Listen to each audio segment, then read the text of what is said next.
Welcome back. I hope you had a great Thanksgiving. I know that just as soon as people throw the pumpkins and the scarecrows off the porch, it's for all you guys, it's probably having to put up Christmas trees. I remember vividly growing up, we didn't put up our Christmas tree until the Conway Christmas Parade. And I was thinking about it the other day. My wife would kill me if I waited until maybe 2 weeks before Christmas to put up that Christmas tree. So again, I really enjoy Thanksgiving, but and have really tried to hold the line that we are not going to go into Christmas season until after Thanksgiving. But boy, just as soon as the cranberry is gone, it's immediately putting up Christmas trees and you know, lawn ornaments and all of that. Anyway, it's Monday and we're back in court. This week, instead of having pleas and trials, we've got PCR scheduled. Now, PCR stands for post-conviction relief. And I get this question all the time: how many appeals do people get? And it's really hard to put a number on. But basically, once a person is convicted at trial or at plea, they go to reception and evaluation in Columbia. They're there for a few weeks. And the main purpose of that place is to figure out what prison you should be in. So while you're up there, they're figuring out whichever prison system to put you in based upon your gang affiliation or your age or your crime, maximum security versus minimum security, all of that stuff.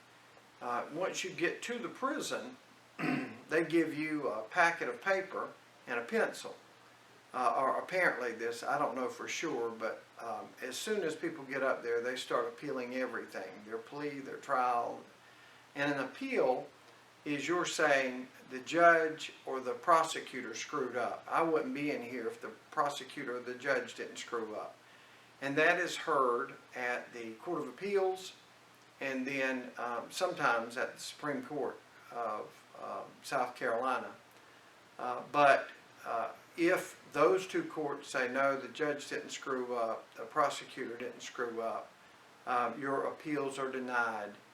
Then part two of that is post-conviction relief. And it switches from the prosecutor screwed up and the judge screwed up to my attorney screwed up, the defense attorney screwed up.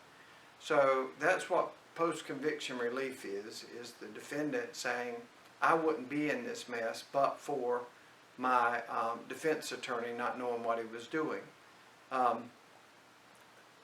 It's amazing just by this stage, and we're hurrying through it, but you see the guy with 4 pounds of heroin in his pockets, the only one that ain't done nothing wrong.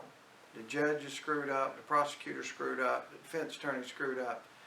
Well, PCR doesn't go to the Court of Appeals, it goes to Court of Common Pleas, or right here with District Court. And those judges, the defendant is represented by another defense attorney, and then that defense attorney calls other people to the stand and people that worked on the case to determine whether or not the defense attorney in the original case was negligent or not. And it's not just that the defense attorney didn't object to hearsay. And nobody is going to get a perfect trial. There's never been a perfect trial that's ever been tried. But was there a mistake, and was it such a mistake that I wouldn't be here but for that mistake? That's what they're trying to prove at post-conviction relief. And again, they've got an attorney that is in there to try to nitpick. The biggest thing that happens is they will call out all of these small mistakes that may have been over a 5-day trial. But if you can't show that was so bad that you wouldn't have been in prison but for an objection, then you're going to lose it. post-conviction relief also. If you can show, yeah, maybe I'm not saying I did it or didn't do it, but because they let this little piece of evidence in, I got convicted, that's where a judge may grant you a new trial. Doesn't mean that you're innocent, but then the state has to come in and redo the entire case. Another defense attorney has to come in, another jury, and we have to retry all of that stuff. So that's what's going on this week. The Attorney General's office helps us out a tremendous amount by coming in and representing the state on post-conviction relief cases.